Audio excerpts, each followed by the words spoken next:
Well, kung halimbawa liligawan mo ulit si Catherine, hindi na kailangan, anong kanta ang ililigaw mo sa kanya?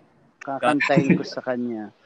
Alam mo ba na sinagot ni Daniel Padilla ang katanungan na kung liligawan niya raw ulit si Catherine Bernardo, anong kanta raw ba ang iaalay ni Daniel kay Kat?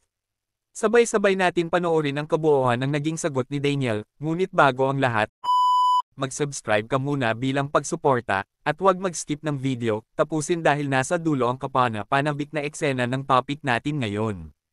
Daniel Padilla na corner sa katanungan patungkol sa kanyang ex na si Catherine Bernardo. Kung matatandaan sa nakaraan nating video, kinumpirma ni Daniel na in-stalk niya ang kanyang ex, at walang ibang ex si Daniel na sobrang tagal kundi si Catherine. Kaya naman sabi ng karamihan pinapakita na ba nito na unti-unti nang mababanggit si Catherine, hindi katulad dati na todo iwas si Daniel. Pagdating sa mga katanungan na may kinalaman kay Catherine Bernardo, senyales na daw ba ito na nagkakaroon na ulit ng ugnayan ang Katniel.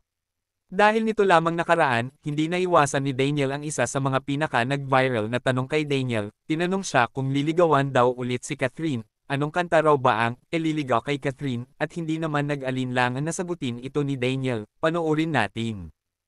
Well, kung halimbawa liligawan mo ulit si Catherine, anong kanta ang ililigaw mo sa kanya? Kantahin ko sa kanya. Siguro, po hiking ako na panalangin. Pwede bang makarinig ng isang line doon? Sige. Game?